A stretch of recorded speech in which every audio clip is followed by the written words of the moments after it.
tous, bienvenue à notre émission Sois éclairé.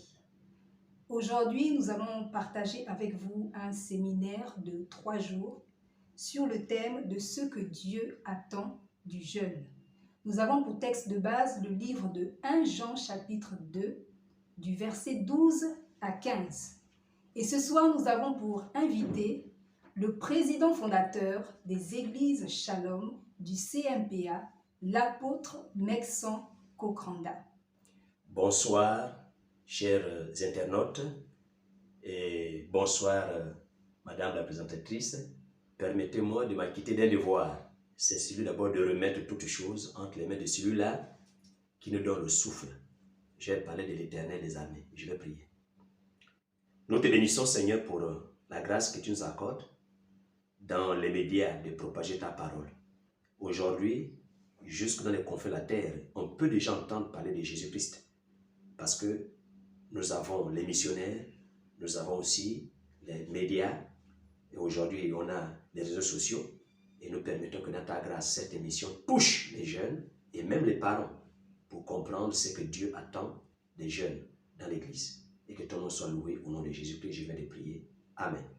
Merci, apôtre. Alors, comme je disais, nous allons partager un thème sur ce que Dieu attend du jeune. Pour première question, nous allons définir, apôtre, tout d'abord ce qu'on comprend par le jeune. Et est-ce qu'il y a un verset dans la Bible qui nous donne la limite d'âge par rapport à la jeunesse? Merci beaucoup. En fait, le jeune, on ne peut pas donner un âge. On ne peut pas donner un âge. On peut peut-être situer. On peut situer, c'est-à-dire, il y a des pistes dans la Bible. Il y a des pistes dans la parole de Dieu. Bon, maintenant, d'une manière courante, on sait qu'on commence bébé, après on est enfant, après enfant, on devient jeune.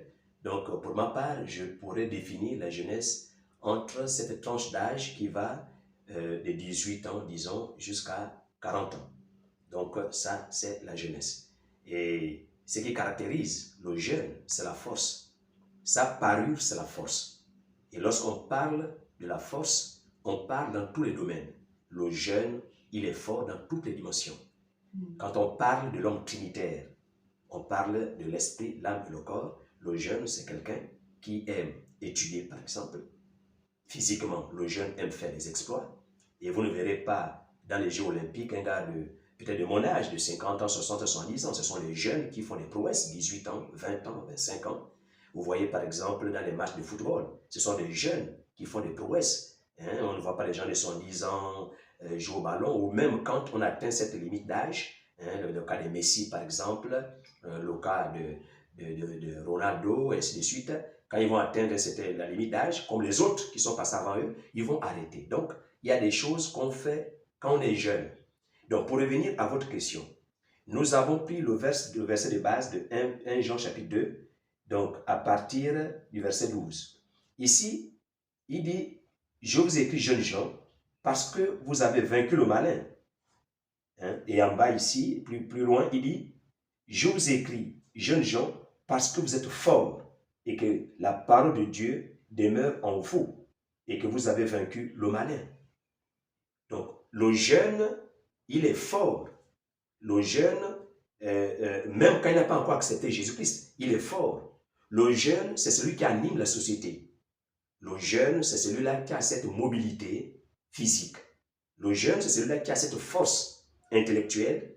Bon, les vieux aussi sont forts intellectuellement et spirituellement, c'est vrai. Mais le jeune plus, comme le déclare le livre de Joël, à partir du chapitre 2, il dit que quand le Saint-Esprit arrive, il donne aux jeunes la vision. Le jeune, c'est l'ambition. Dans sa fougue, il est ambitieux. Nous avons vu des jeunes qui veulent aller, par exemple, en Europe, en traversant à la nage ou bien dans les bateaux de fortune, et ainsi de suite. Donc, le jeune, c'est la vision. Un jeune qui n'a pas d'ambition, qui n'a pas de vision, qu'appartenant à la tranche d'âge de 18 ans à 40 ans, il n'est pas jeune, il est vieux. Parce que c'est le vieux qui a mené les songes, mais le jeune, c'est les rêves. Il rêve voyager, Amen. Il rêve avoir une belle maison, il rêve avoir des études, il veut être docteur, médecin, il veut être ingénieur, il veut être riche, parce qu'il a encore du chemin à parcourir. Alors, merci, apôtre. Et pour deuxième question, nous avons quelles sont les aptitudes et les compétences du jeune? Les aptitudes du jeune, merci pour la question, et ses compétences, comme nous disions tantôt. Lorsque vous retrouvez dans cette tranche d'âge, quoique la Bible dise que le plus jeune aura 100 ans, le plus jeune a 100 ans, mais on parle, c'est vrai, le plus jeune aura 100 ans, mais on parle d'abord de cette jeunesse qui se trouve entre 18 ans et 40 ans. En fait, le jeune, quel que soit son physique, doit avoir une compétence quelque part. Nous voyons, il y a des jeunes, par exemple, qui sont perclus des pieds, qui sont impotents, mais qui ont des activités. Nous avons, je connais quelqu'un qui a une activité là, dans l'une de nos grands magasins ici au Gabon, mais il a son activité, c'est-à-dire qu'il il fait ses flashs, il vend les sachets, il est dans son tricycle, et il participe à la vie active, il est actif. Il y a d'autres jeunes également qui ont des ambitions pour développer là où ils sont. En fait, toute famille qui a les jeunes et qu'il n'y a pas d'activité autour, ce sont des familles qui sont appelées à croupir dans la pauvreté, à croupir dans la misère. Parce que c'est le jeune qui voit, c'est le jeune qui est encore valide, même si d'une manière physique, il y a des infirmités. Mais comme nous disions, on a des jeunes, par exemple, qui, au-delà des infirmités physiques, mais ils ont des capacités intellectuelles et spirituelles. Nous avons des jeunes qui sont en train d'exceller actuellement dans la chanson, dans le chant. Nous avons, je prends le cas par exemple de Stevie Wonder, par exemple, qui a excellé dans la chanson, dans la musique américaine, et pourtant, il avait un certain handicap. On a d'autres que je n'ai pas envie de citer ici, qui excellent dans l'humour, dans le cinéma. Donc, il y en a qui sont peut-être petits détails, mais qui savent comment compenser cela, parce que finalement, il n'y a pas que ce qu'on voit, il y a ce qu'on ne voit pas. Donc, le jeune ne doit pas seulement se focaliser sur sa condition physique. L'homme, dans sa théologie, parlant de l'homme trinitaire, l'homme tripartite, il n'a pas que le physique. Si le physique, ça ne va pas, mais j'ai mon mental. Si le mental, ça ne va pas, mais j'ai ma spiritualité. Donc, le jeune est quelqu'un qui a toujours quelque chose qu'il apporte en plus. Il a toujours un plus. Quelle que soit sa condition physique, il apporte le plus. Mais ce qu'il faut dire ici, c'est que le jeune, ce qui le caractérise, comme nous disions tantôt, au-delà de ses ambitions peut-être physiques, spirituelles, intellectuelles, ce qui caractérise le jeune, c'est le souci du travail bien fait. Vous allez voir que la plupart des jeunes, vraiment, ont un esprit critique. C'est-à-dire que les jeunes aiment faire le ratio.